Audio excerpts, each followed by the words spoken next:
Hey there, welcome back. This is Victoria and Ryan. Thanks for joining us for another needed conversation. As we started a new series last week, we're going to continue this conversation moving forward. We're talking about the intentional couple, and we are breaking down the 7 habits of an intentional couple. And this is through our research and through our interaction with other couples and people who have a really healthy, thriving marriage, not just healthy on the outside, but through and through.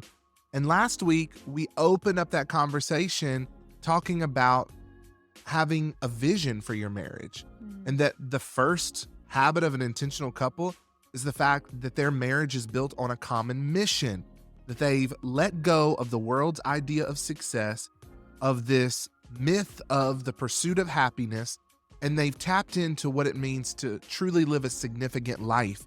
And so today we're continuing on talking about the second habit of an intentional couple. But before we do that, we want to, as always, encourage you to visit our website, moremostforever.com, where you'll stay up to date on all of our latest marriage resources and events and all of that good stuff, including our social media on Instagram and Facebook at moremostforever. You want to make sure you're following us because you'll be the first to find out when registration opens for our first annual marriage getaway. Are you excited about that, Victoria? We've been working really hard to get you guys the best experience. And so we're excited to announce all the details coming soon, but be sure you're subscribed to our email list so you're the first one to hear when those dates are announced, because the seating is going to be limited. So you want to make sure you secure that spot for both you and your spouse. So what we're going to be doing is we're going to be taking 100 couples and we're going to do a little getaway. It's going to be 2 days. So we want you to mark your calendars now for September 1st and 2nd of this year. So we're about 70 days away, right? Mm-hmm. We know that it's going to be a powerful time and it's going to be an upscale getaway, and we're doing our best to make sure it's affordable, but there's going to be some great experiences. It's not just going to be workshops and sessions, which are going to be dynamic. They're going to be amazing. You're going to get so many tools. You're going to have workbooks and all of that wonderful stuff. Going to do some interactive work with your spouse. But there's going to be some romantic parts about it too. The venue that we are solidifying is a romantic European vibe. It's next to water, but yet it's here locally in the upstate. You're not going to want to miss when we announce it, because I know those 100 spots are going to fill up fast. And I've found it very refreshing for us when we take the time to get away for like a day or two, like just in the midst of being so chaotic and busy. And I know we all have work, we all have kids and things that we have to do, but I think setting aside for your marriage is so important, and you'll really see a big difference just coming out of it, being refreshed physically, but also having that spark reignited in your marriage as well. That's right. Well, we're going to be announcing details about that, but again, stay attuned to moremostforever.com. As always, we want to challenge you to become a partner financially, of course, through prayer, but go there to that website and sign up to become a monthly giver, someone who is helping us to underwrite this vision so that we can reach more couples, so that we can empower them to fulfill their God-given purpose, so that they can grow spiritually and build a healthy, thriving marriage, and then pass on those values to the next generation. So make sure to become a partner. Let's jump into this conversation. Today is pretty interesting because I think that this characteristic of an intentional couple that we're going to be talking about today is one that most couples don't even think about talking about going into marriage. And I think it's probably the source of a lot of their problems once they get into marriage and realize that the person that they were dating has a different set of Different habits. habits. Yeah. Yeah. When they get home behind closed doors. Mhm. It's the thing that you discover that your spouse has morning breath, or you discover that your spouse has smelly laundry, or Or they just have a different routine when it comes to cleaning up after themselves or cooking or prepping. Just a lot of those things may not seem like a big deal. And I think, especially at the beginning of a marriage, I think a lot of times we hold our tongue because we feel like it's not worth it. But once we start getting busy and, maybe our seasons change where we both start working and we feel the load is not really equal. And that's why people say we're not equally yoked. And then kids come along and that pressure can kind of even press even harder, and then all of it comes to the surface, and now you're having these massive arguments about what they're not doing. And so I think that that's where it ends up. Because we fantasize about what married life is gonna be like. And then, because of our infatuation with that person, it normally takes, about 2 years, or maybe even less than that, but about 2 years for the newness to wear off Mm. and for you to start expressing your irritations about those little idiosyncrasies that your spouse Oh, has. okay. I know, fancy word. I hope I used that right, but basically they're little quirks and ticks and little bad habits, or maybe it's not necessarily bad, it's just that you It do bothers things you. differently. It bothers you, So yeah. what are we talking about? The number 2 habit of an intentional couple is that they communicate their needs and allocate household responsibilities. I think this is a big one. I think it's a real big one, and you know why? Because we are living in an age where gender roles are kind of tossed into a basket and mixed up. Mhm. Like back 100 years ago, that recent in history, it was a lot easier to define what the role of the woman would be and what the role of a man would be simply because of needs for survival.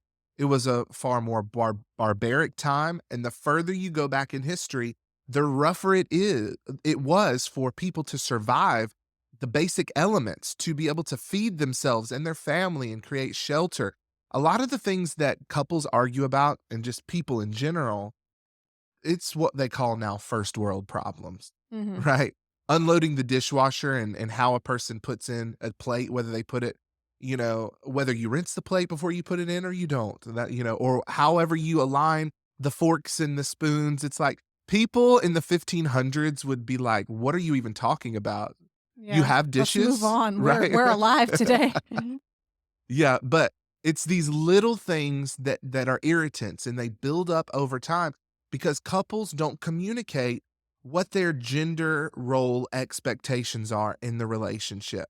And then you find yourself with a very traditional man who wants a woman to be a housewife and take care of the kids and the dishes and cook and clean and laundry and all of this. Maybe his mother did that for him, and then you have a woman who is also working. And I don't think that we've had the necessary conversations now that so many women are highly educated and in the workforce and working full time as to how to balance these household responsibilities among the two. Yeah. Now, granted, there's certainly benefits to having a more traditional relationship. And I want to shout out to all the stay at home moms. Certainly, my wife is an entrepreneur, but in as much she is also a stay at home mom, and she Mhm. does carry about 70% or more of the household duties, you I'd say know? 75%. Okay. I'll give you 80%. How about that? Okay, great. And that's because I do tend to work more. And but there are seasons when that balance, like, when I was working full time and not on our own, certainly I was the one bringing in the check every single week. And so it was more easily definable. But then when we branched out on our own, we had to sort of renegotiate what those responsibilities looked like. And we are not alone. I think every season dictates what those responsibilities are going to be, and changing those expectations and stepping up to the plate and making sure that you come in not with some, what's the word I'm looking for, male chauvinist attitude men, Mhm. right? We understand, we've talked about it before. Men are the head of the household, but you don't have to slam your fist on the table and demand that respect. If you're submitted to God and you're leading, right? This is what our pastor was talking about on Sunday.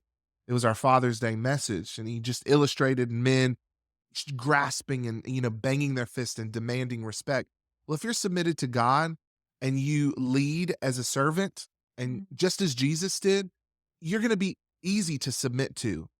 So we got to drop our pride. We got to drop our preconceived notions. And if you're already married, you're not single. Some of you listening to this may be single, and this is good for you. But if you're already married, you're going to have to start reverse engineering the relationship and find a happy medium where both of you feel like you're equally carrying the load and one person doesn't feel overwhelmed over the other. Yeah, and you have to get to a place where you are able to have conversations in the mature way. We've had previous episodes about making sure, you're postured correctly towards your spouse where you don't wait for this to build up to a place where now it's a screaming match because now you're not listening to each other, but you're just spewing out your grievances instead of sitting down like adults and saying, "Hey, this is a season. I'm having a very hard time and I need help in this. What can you do? And how can I adjust, my schedule, my timing, my work or whatever to help us in this season because it's tough. And I'm struggling mentally and I'm struggling physically and I'm struggling emotionally and I just feel like I just want to run off and not do anything." So, making sure that you're approaching those conversations in a mature manner, not waiting for them to like build up to this big ball that's getting ready to explode, and making sure that you're being vocal about what it is that you need and not assume that because you're struggling over here that your spouse is going to see it. Sometimes your spouse is as busy as you are and they may And not see it as well. right, you don't know what load they're carrying at work. Yeah. I know for us, it was the Yeah. same thing in one season. We've had to, because I'm a stay-at-home mom and Ryan worked constantly, I think that there was times when we had to talk about what it is that we do, and the load that we carry and how we can support one another because we were so separate, but yet felt alone in our places that it just kind of overwhelmed us. And especially when we approached each other and said, "Hey, I don't feel supported in here." And, you may have expressed and said, "Well, I don't feel supported here and I feel alone and you don't see that I'm doing this." That it gives you a lot of clarity even just sitting down saying, "Wow, I didn't know my spouse was going through this like physically, mentally or emotionally. I didn't know." Like the conversation will actually just, I think, ease that person and at least lead you guys to a place where you can create a strategy that's going to work for you in this season and in this time. Yeah. And I think going into the conversation with your posture correct, like Victoria's saying, is important. And then also going in with your cards on the table and choosing which things that you feel are worth fighting for. Important, yeah. What is important to you? Like if you are holding down the fort and you are doing all of the household duties and you're wanting your spouse's help, you've got to allow them to do that task the way that they would do it and not be so picky about whether or not they do it the way you want them to do it. Because there's more than one way to skin a cat, as they say here in the South. Yeah. I know that's not a necessarily a good phrase, but there's Let's not there's kill any cats, people. there's more than one way to approach a situation. There's more than one way to load the dishwasher, and you can fight all day long about whose is the right way. But at the end of the day, it doesn't matter as long as it's getting done. I hear you, but I'm gonna step back down. I'm also would have to rebuttal that because sometimes we can begrudgingly do certain things where it doesn't come across as like you actually are intentional. Like sometimes people do things because they either want that person to be quiet and not ask them to do anything else because you don't do a good job, but just like do your best is what I'm saying. Like don't just approach whatever this person asks you to do in a sloppy manner so that they are like, "You know what? Forget it. I don't even know why I asked you." Right, I So, I think understand. there's grace on both Yeah, I sides. understand doing the task and doing it well. That's not really what I'm saying. What I'm Okay. saying is making sure that you're not petty about the way that your spouse is Okay. I doing see what you're things. saying. You know what I mean? Yeah. If at the end of the day the dishes are washed, they're dried, they're put up, they're in the cabinet, and you're not opening up the cabinet, pulling out a plate and scraping off little, food particles that were not cleaned well, then just let it be. Yeah, I think people get too in their head, and also understanding that if you've got a list of grievances a mile long, one person can only digest so much criticism. Mhm. And so you have to choose your battles and when you engage those battles and say, let's start somewhere. Right now, they're doing nothing. So if I could get them to start taking out the trash, then that's Yeah. a victory. Yeah, for And then sure. celebrate that win, right? And build your spouse up. Speak their love language and let them know thank you in the way that they would receive thank you. Yeah. That's true. So, what is the scripture to back this up? Ecclesiastes chapter 4, verses 9 to 12, it says very plainly, two are better than one because they have a good return for their labor. If either of them falls down, one can help the other up. But pity anyone who falls and has no one to help them up. Also, if two lie down together, they will keep warm. But how can one keep warm alone? Though one may be overpowered, two can defend themselves. A cord of three strands is not quickly broken. And this speaks to the power of multiplication, Mhm. right? We're able to lift more weight together than we would be individually. Let's just say Victoria can lift 100 pounds, I can lift 100, but together we can lift 250. It's the law of leverage. When you're able to leverage the collective strength, then you're able to do more. You're accomplishing more in less time.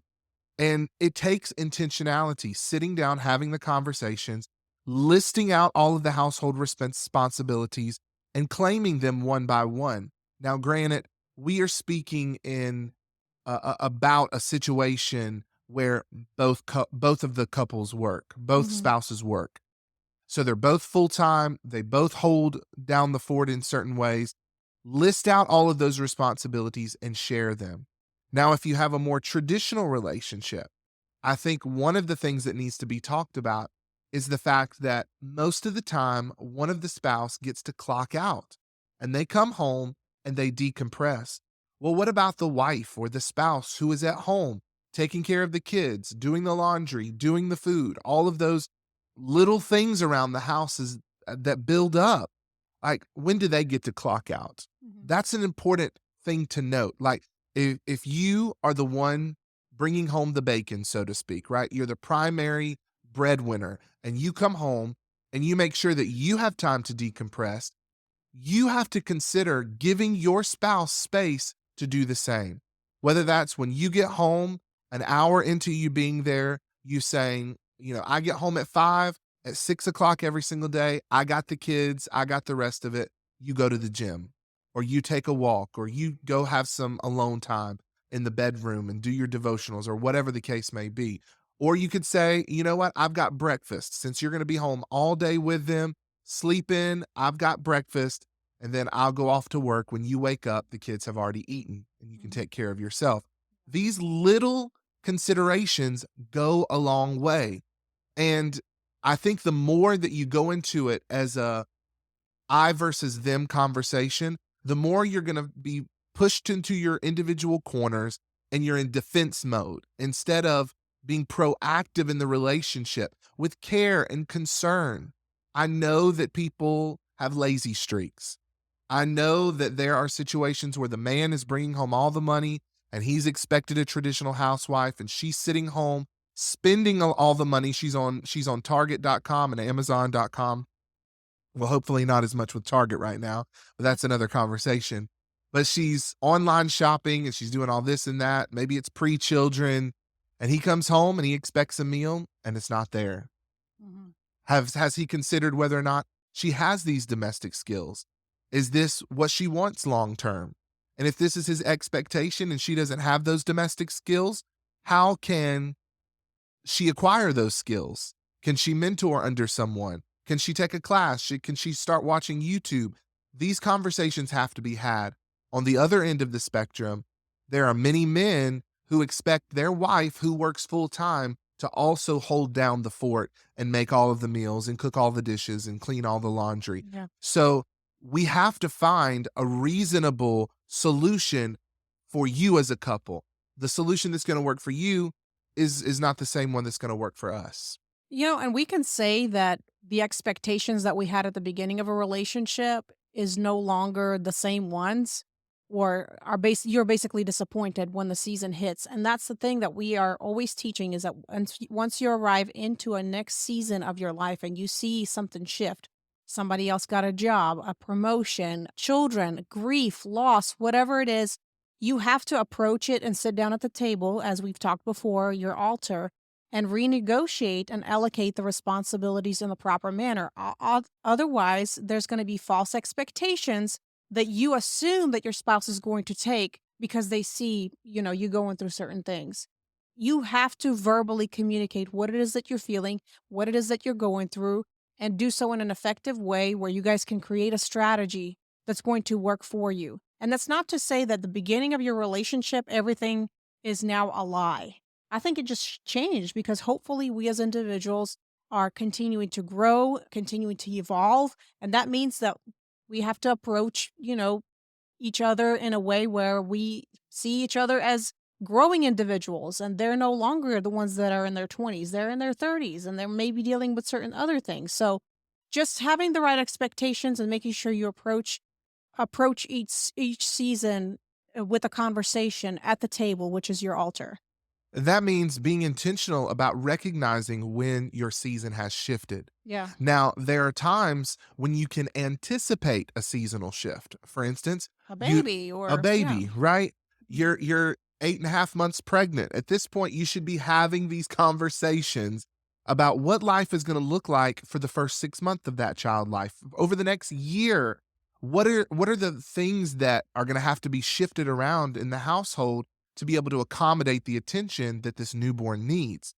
Another seasonal shift that you can anticipate is going to school. You've enrolled in school. You know you have to do it to advance your career, and you've had this conversation with your spouse. School starts in August. Here it is June. You need to have the conversation of what it looks like now that you're going to be going to work and then you're going to be going to night school 3 days a week. And I also have to say that any major decision has to be done with your spouse. There's so Yes. many couples that make decisions on the fly.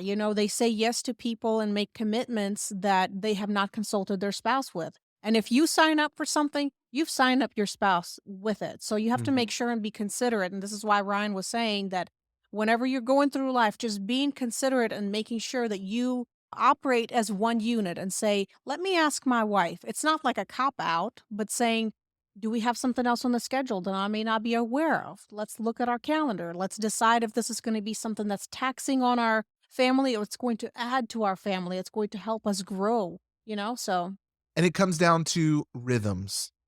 Are you and your spouse in sync, right? How can you dance to the beat of two different drums?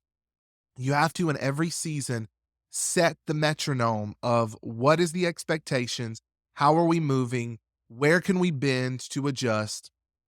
Living before kids with your spouse is a different scenario than having kids, than having 3 kids, than having 5 kids, then having your kids go off, then having a career intensive season, work intensive, harvest season.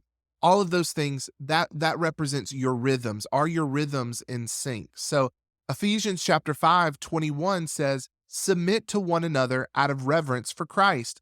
Most people say, the scriptures, "Wives, submit to your husband as unto the Lord," and that scripture is true. However, earlier in this passage in Ephesians chapter 5:21, we also see that both of the spouses are called by God to submit to one another out of reverence for Christ, considering the needs of your spouse. And so, a couple of things that you can do is you can write down your household responsibilities and initial by each one as to who's going to take care of it that week, and understand when the beginning of that cycle is going to be and when the ending of that cycle is going to be. Or if you hate laundry and she hates vacuuming, then let her do the laundry and you do the vacuuming, and find some happy medium. Another thing that's going to keep you connected in the process is making sure you're intentional about looking at the month ahead or the week ahead on your calendaring, saying, what do we have going on as a family? What's going on at your work? What's going on with the kids' school, other activities? Laying it out clearly somewhere. We have this like transparent calendar that we can use with a dry erase marker. It's very easy for us to see. I use Google Calendar and put everything in there, down to my personal appointments, professional, and then even family stuff, to make sure that it's right in front of me because I'm on my computer a lot of the days. But then little things like going to bed together at Mhm. least 3 to 4 times a week, making sure that no matter if you're a night owl and they're a morning person, that you're intentional about going together bed at the same time, whether that's to talk or other things, creating Or space for other intimacy things. You see Ryan's or face, or or other other things.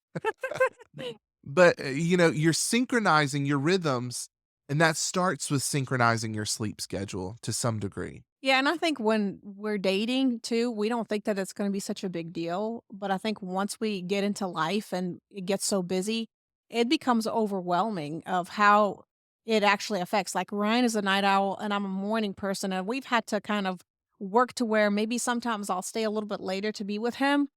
And then, he'll try to go to bed earlier, whether even if it's like him laying next to me, just reading an article on his phone. So I actually pulled up psychologytoday.com and they asked 289 American adults who are married or living together, and they asked them how they typically spent their nighttime routine, and there was pretty much a majority of it was mismatched. Like they were both either one was either night owl and one was a morning person, and there was a lot of frustration amongst them. And what they noticed is that there was a lot of lack of intimacy, Mm. not just even sexually, but just being together in the same room, sometimes cuddling or just having the presence of that person there, that they've noticed that there was a lack of intimacy, but also it reflected also on their sexual intimacy as well. So, I mean, some of the greatest conversations Victoria and I have had have been at night laying in the bed. They call it pillow talk. And it doesn't always have to be a even if I'm sexual thing. drowsy, yeah. Right. She'll typically hear me ask her the question, "What do you have going on tomorrow?" I'm Yeah. trying to get a rundown of what's your schedule like? What kind of things are you trying to take care of with the kids? Where can I step in and help? If there's freedom there, then I might say, "Hey, I need a little extra time here to make sure I go to the gym or make sure that I cover this project." And so that gives us an opportunity to communicate, whereas if she was already asleep by the time I went to bed, we wouldn't be able to have those conversations. And typically I'm a little bit OCD about making sure that we kiss before bed. Mm. And that kiss to me represents more than just a romantic gesture. It represents a synchronizing. We're on the same page We and ended the day on we've a good we've note. ended the day on a good Yeah. note. We've had a conversation about what's ahead for the day ahead or the week ahead, and we're prepared for it. One of the things my mentor has become famous for is her book Commanding Your Morning, Mhm. which is taken from the book of Job and so many other passages. And it's about the power of the spoken word. And it's a book on prayer. But in particular, it's about the strategy of learning how to order your day before it gets here. And so most people think this book is about commanding your morning, waking up in the morning, doing these declarations, when in fact, the strategy is to approach it the night before. And when you go into your sleep cycle in prayer, then you'll wake up walking in step with the plan of God for your life. Most people don't realize this, but in the Jewish culture, the morning begins in the evening, Mhm. or the new day begins in the evening, rather, because the Bible says that when God created each day, he says, and the evening and the morning were the first day, and the evening and the morning were the second day. So your new day technically starts when the sun sets. And Mhm. so if you could take on that biblical mindset that once the sun goes down and you're getting ready for bed and you're winding down, that technically your new day has begun. I always think of that scripture that says, "Don't let your wrath go down," or The sun "Don't go sun down go on your down in your wrath. wrath." Yes. Maybe it's the Lord is also saying, don't go to sleep, not necessarily going to sleep angry, but it's about don't drag it into the Into another next day. day. Yeah. Absolutely. That's powerful. And there's a whole sermon that I could preach on, doing your work from a place of rest and Mhm. how your day starts in rest and sleeping instead of your day starting with work. Yeah. And that mindset, especially in our culture, is important. But as it relates to this topic in your marriage, being able to, whenever you go to bed, you've got a fresh start. Let's talk about what's on in our day ahead, and let's start from a place of rest and not performance. Mhm.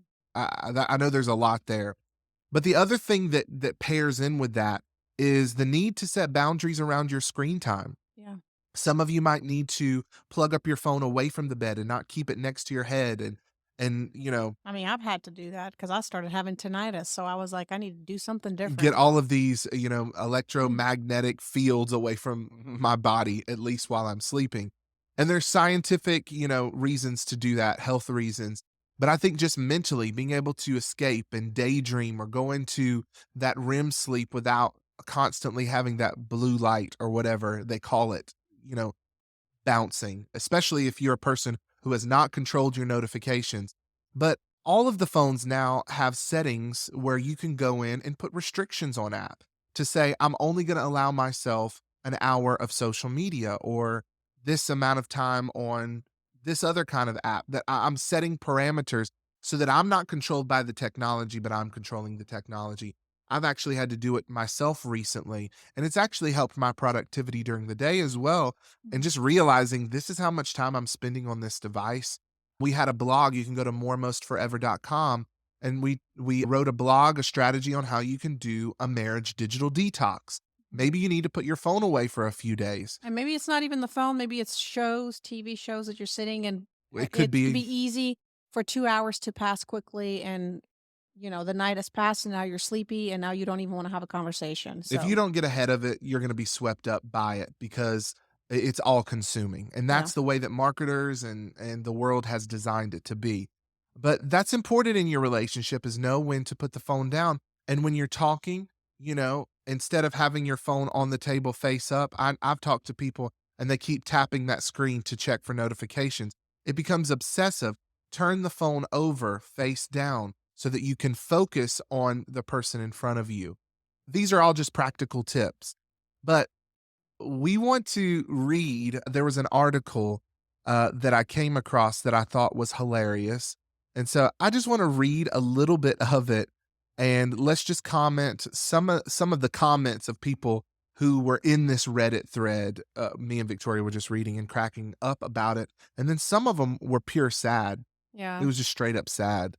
It says, when a woman on Reddit's husband complained about the condition their home was in, rather than argue, she opted instead to get revenge.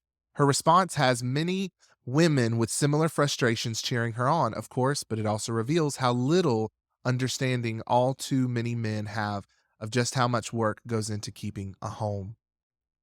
The wife responded to her husband's complaint about housework by refusing to do any chores around the house. Let's look into what she said. It says, "My husband helps with laundry every Saturday and empties the dishwasher at best once a week," she writes. Her husband got mad that he had to clean his bathroom because he said his father never had to clean his. Last night, he got upset while he was drinking and decided to go clean his toilet and bathroom floor at like 10 at night. With the woe is me, I can't believe I had to do this attitude, she writes. I told him that just because he cleans his pee filled bathroom once every 3 months, that doesn't make him Cinderella. She says, I feel kind of childish, but him saying that he has to do everything around the house got me seeing red. I went to bed without washing the dishes or clearing the kitchen at all. This morning I woke up, got my breakfast, did not touch the dishes, got my coffee and sat in front of my computer, caught up on my shows and played my games. When I was done eating breakfast, I took my dishes in the kitchen, was feeling generous, and I just put them on the counter and left them there. I'm not going to do those dishes and I'm not cooking dinner. I'm just gonna do what he does every single day, do whatever I feel like doing, and then either ask what's for dinner or just show up to dinner when it's time. Of course, there will be no dinner, but still, we have sat down and had conversations about this several times. I bet my father never had to clean the bathroom, is the kind of response I usually get. Uh, this is all too common, right? Yeah. And this Reddit thread talked about this couple frequently arguing about this, and his responses being just like, my father never had to do this, the men in my family never had to do this.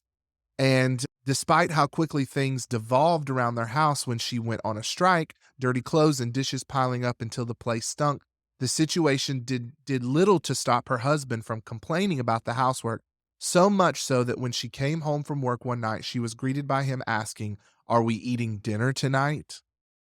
The title of this Reddit thread was, "I'm currently living like my husband does." And so she responded by turning the question back on him and telling him, "Well, I figured since you said you do everything around here, I could just chill and you'd take care of it like you always do." But still, he refused to relent, going on to announce that he ran the dishwasher since she couldn't be bothered to clean the kitchen. She hit back with the same response and said that while she hates being this petty, she doesn't know what else is to do to get through to him. Now, of course, as you can imagine, people lit up the comment section. And I actually went to the comment thread on the Yahoo article, and it was telling as well. What do you Mhm. think so far, Victoria? I mean, it seems to me like she's not just a stay-at-home mom, she's also working as well. So Right. it's sad for me to hear that a person or husband in this situation is not understanding what she's saying, and instead of hearing his wife and, her grievance, he is saying, "Well, my dad never had to do it, so why do I have to do it?" So that's a sad situation Yes. because that to me doesn't seem like two mature adults. And I think it's frustrating, I think, for the wife because she has seemed to approach it with him and asked him about it, and that's his response. So that can be very challenging for any couple to try to say, well, where do we start? And how can we work together in order to feel like we're both contributing to the overall household chores? And that has to be, both of the people have to approach this in a mature manner. Right. I think oftentimes, though, we try to communicate without communicating. So we do it out of, It comes out of spite. Like, I understand the whole rationale behind a food strike or a cleaning strike or whatever to get your spouse's attention. But as we read in most of these comments, most husbands don't care. yeah. And I think part of the issue is obviously a man having a more traditional mindset and not realizing that the woman is working, et cetera, which to me is plain ignorance, but you can't help how you were raised. But other things I think have to do with preferences, Mhm. right? And how clean a person expects a house to be before the day ends. I find just in reading comments and my own experience that men care far less about how tidy and perfect the house is before they go to bed. I don't know if that is, a gender brain theory thing. Women care more about those things, but I think it's because we as women are like just multitasking our day, but we're also multitasking our family affair. And so for me personally, I know, and I've talked to many women that said the same thing, if I feel like I don't get certain things done before the day is over, it trickles into my next day, yeah, and I well, hate feeling that way, and so studies have shown that men are more able to compartmentalize their life and their experience. So a man could walk by a sink full of dirty dishes and go and sit down and watch a movie and relax, and I whereas think a it's woman hard, could yeah, be irritated by that. and I think it's hard for women to feel like I just don't understand how a person could just pass by it and not, address that. I think sometimes men, when they're focused on something, that's what they are focused on and they don't see anything else. And I think that we have to vocalize and say, "Hey, honey, can you help me out with the trash? And can you do this on a weekly basis?" Yeah, Be very specific with men and what it is that you need them to absolutely. do. Be very specific about what the task is and when it needs to be completed. Because most women don't realize it's like, honey, can you take out the trash? Yes. Here it is 2 hours later, he hasn't taken out the trash. 6 hours later, you have no idea of what he mentally has put in his time roster as when he's going to take out that trash. You have to be very specific. Honey, can you take out that trash before dinner now or whatever? Be specific.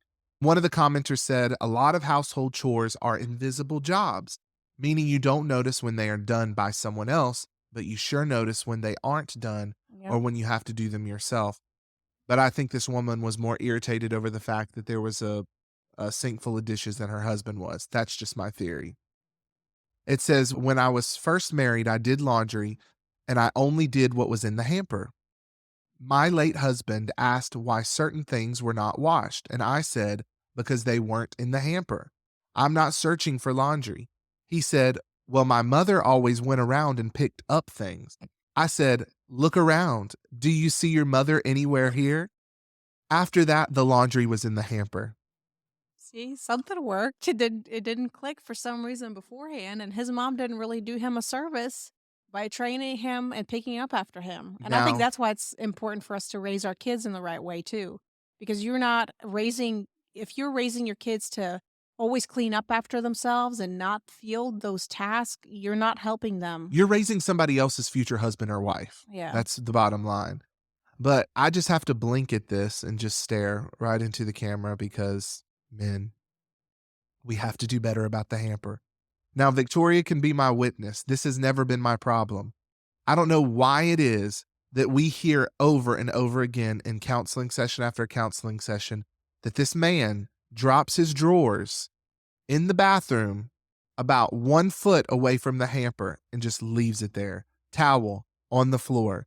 I don't understand how hard it is, men, for you to pick up that towel, fold it, and put it over the rack. I mean, put your underwear in the laundry basket. If she's doing the laundry, God bless her.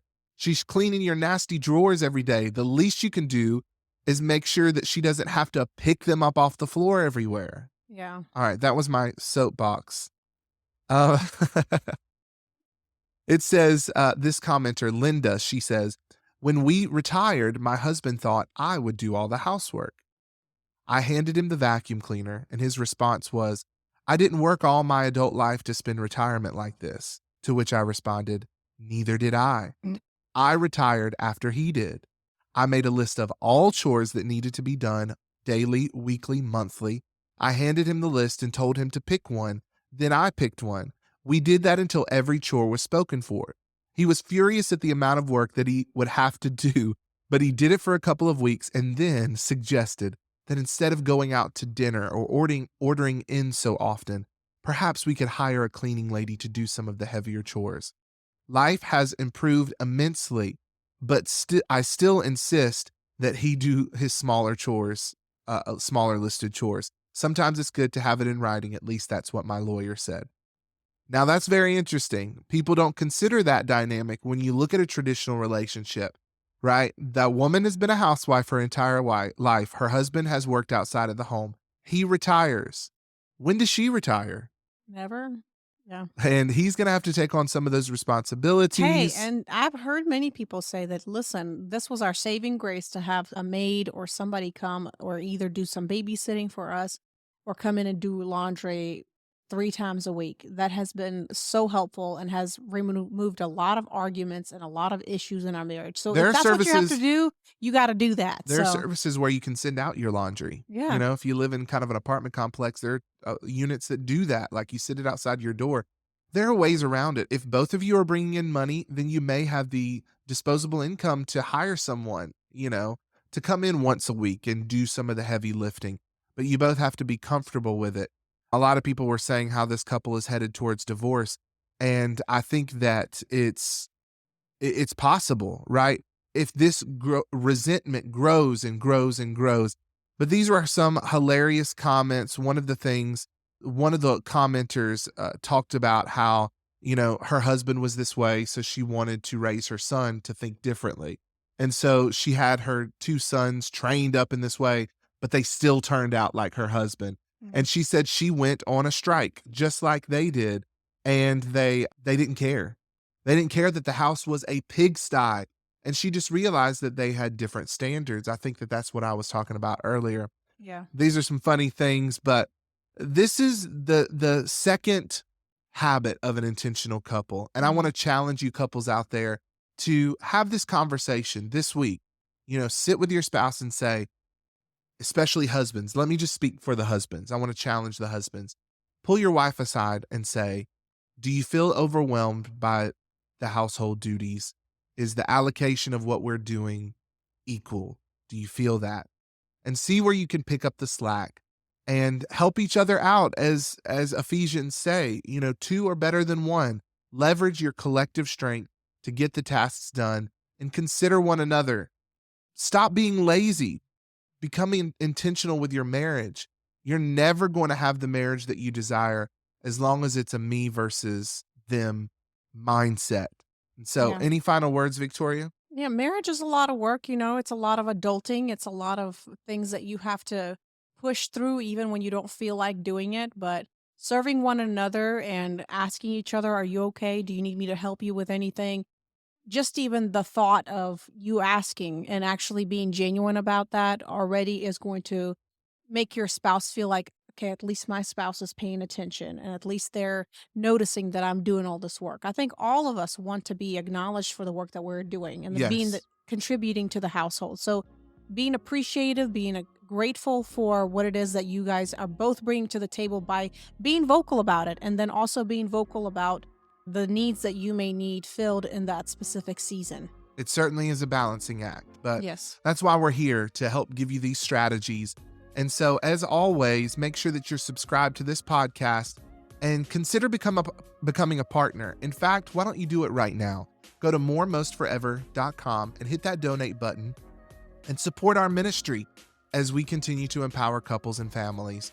Anything else? Yeah, and I wanted to say one more thing. If you are struggling with those kind of menial things, but you feel like you can't get through to your spouse, we offer mediation. This is what we're here for. That's our word for counseling. For counseling, yeah. So if you guys need a third person to come in between and help you guys strategize and create something that is going to work for both of you, we are here. So be sure to book a session with us and check out our calendar. We would love to help you guys out as well. moremostforever.com. Until next time, this has been Needed Conversations See you next time. with Ryan and Victoria Cole. God bless.